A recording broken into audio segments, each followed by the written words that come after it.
Hello, my dear friends. I am Dr. Wasim I Khan, Associate Professor, Shri Shivaji Law College, Parbhani, Maharashtra, India.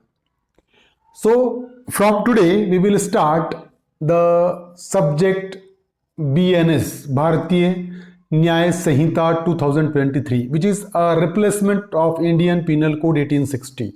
तो आज से हम start करने वाले हैं भारतीय न्याय संहिता और आज से हम डेफिनेशन का पार्ट स्टार्ट करेंगे।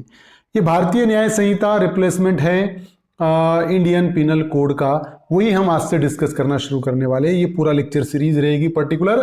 तो अभी तक अगर आपने मेरे चैनल को सब्सक्राइब नहीं किया है तो प्लीज़ सब्सक्राइब करिएगा और बेल नोटिफिकेशन को प्रेस करिएगा ताकि जब कभी भी मैं नया वीडियो अपलोड करूं तो उसका नोटिफिकेशन आप तक पहुंचे। तो आज के इस लेक्चर में हम डिस्कस करने वाले हैं डेफिनेशन ऑफ काउंटरफीट। ये काउंटरफीट की डेफिनेशन क्या है, what exactly the counterfeit means. So let's start the topic. So section 2 subclause 4 of BNS Bharatiya Nyaya Sanhita deals with the concept of counterfeit. The definition of counterfeit is given under section 2 subclause 4. So what exactly the definition is? A person is said to counterfeit when person will be liable for the counterfeit. Counterfeit के लिए person liable कब होगा? A person said to counterfeit who causes one thing to resemble another thing. So suppose by the act of one person or one thing resemble to another one, intending by means of that resemblance to practice deception, and the intention of that particular resemblance is to practice deception over a certain person, or knowing it to be likely that deception will thereby be practiced. And if the person is having a knowledge that by such a resemblance the deception will thereby be practice, then that particular person will be liable for the counterfeit.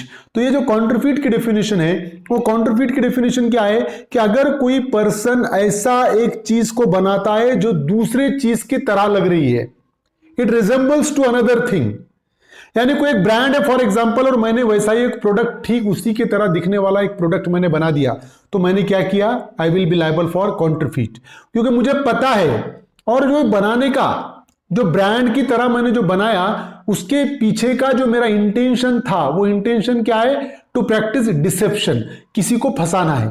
मैंने ठीक उसी तरह से बनाया, मतलब लोगों को मैं ये बताना चाहता हूं कि वो जो ब्रांड है और ये मेरा है तो मेरा भी ब्रांड ही है। तो डेफिनेटली क्या होगा कि मुझे लागत तो कम लगी लेकिन मैं बेचने वाला हूं उसको ज्यादा कीमत में, तो ये प्रैक्टिस डिसेप्शन, तो डिसेप्शन होने वाला है, लोग इससे फंसने वाले, तो मैं काय के लिए लायबल होऊंगा, I will be liable for counterfeit.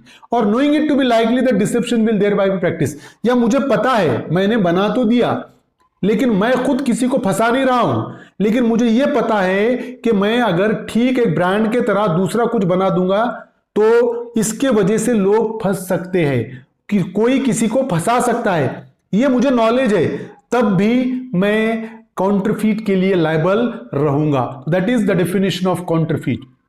Essential ingredients of counterfeits are there. The first one is one thing to resemble another thing.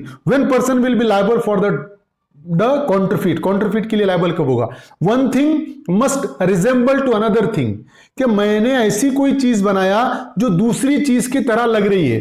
For example एक पर्टिकुलर नाइकी का शूज है, फॉर एग्जाम्पल मैंने एग्जैक्टली नाइकी का shoes वैसा ही बनाया, resemblance, कि मैंने ठीक उसी तरीके से एक शूज बनाया, तो ये क्या हो गया, I will be liable for counterfeit.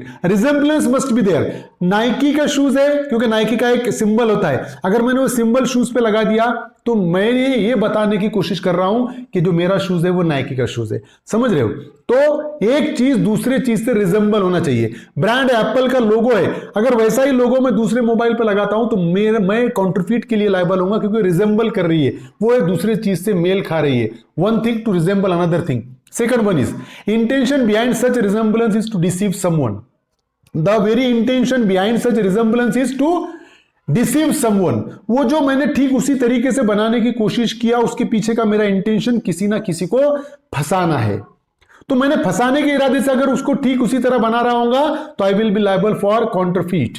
The third one is knowledge that resemblance that by resemblance deception will there by practice, कि अगर मेरा किसी को फंसाने का इरादा नहीं है लेकिन मुझे यह पता है कि कोई और किसी को इस रिजेंबलेंस की वजह से, इस मेल खाने की वजह से वो फंसा सकता है, तो ये तीनों में से कुछ भी रहने दो, person will be liable for the counterfeit. Counterfeit के लिए पर्सन लायबल रहेगा। देखिए एक्सप्लेनेशन है, first explanation is that it is not essential to counterfeiting that the imitation should be exact. So, to hold any person for the counterfeiting, there is no necessary that the imitation should be exact. Imitation exact, नकल जो है, जो नकली चीज बना रहे हैं हम, वो exactly होना जरूरी नहीं है। Resemblance should not be exact. Exact जरूरी नहीं है, ठीक उसके तरह दिख रहा है तब भी वो काउंटरफीट हो जाएगा। जैसा कि अगर आप ये देखोगे तो आप खुद कंफ्यूज हो जाओगे कि ओरिजिनल लोगो ए है या बी है या एडिडास है, तो आप खुद कंफ्यूज हो जाओगे। दोनों अलग अलग है, रिजेंबलेंस एग्जैक्ट नहीं है, क्योंकि आप अगर देखोगे तो इसमें एग्जैक्ट रिजेंबलेंस नहीं है, फिर भी काउंटरफीट के लिए पर्सन लायबल होगा। दूसरा एक्सप्लेनेशन है, देखिए presumption of counterfeit is there. Presumption of counterfeit होगा कब? When a person causes one thing to resemble another thing and the resemblance is such that a person might be deceived thereby. एक पर्सन दूसरी चीज की तरह बना रहा है, उसके ठीक उसी की तरह बना रहा है, रिजेंबलेंस जैसा, उसके जैसा ही बना रहा है, और उसके रिजेंबलेंस कैसा होना चाहिए? That a person might deceive thereby. कि अगर मैं देख रहा हूं कि नाइकी का ओरिजिनल शूज है और एक दूसरा नाइकी का शूज है, मुझे ऐसा लग रहा है कि ये नाइकी का ही शूज है, रिजेंबलेंस इतना है कि मैं उससे फंस सकता हूं, नाइकी का कहकर वो परचेस कर सकता हूं। अगर ऐसा है तो वो क्या हो जाएगा? काउंटरफीट हो जाएगा, अनलेस कॉन्ट्ररी इज प्रूव्ड। आप देखो ये प्यूमा है और वो कोमा है, अगर फॉर एग्जांपल रिजेंबलेंस ऐसा है कि जिससे धोखा खा सकता है पर्सन प्यूमा का, तो डेफिनेटली वो काउंटरफीट ही कहलाएगा। समझ रहे हो? तो बात ध्यान में रखो कि ये है काउंटरफीट जो हमने आज डिस्कस किया। मतलब कि एक चीज को दूसरी चीज की तरह बनाना और नकली चीज बनाना, ओरिजिनल नहीं है, और उसके चलते लोगों को फंसाना, या ये पता होना पर्सन को कि मैं ये जो कर रहा हूं इससे कोई लोग फंस सकते हैं, तो मैं लायबल रहूंगा काउंटरफीट के लिए। So that is the definition of counterfeit which we have discussed. उम्मीद करता हूं कि आपको समझ में आया होगा। समझ में आया तो मेरे चैनल को सब्सक्राइब कीजिए और इस लेक्चर को ज्यादा से ज्यादा स्टूडेंट तक शेयर कीजिए। Thank you very much.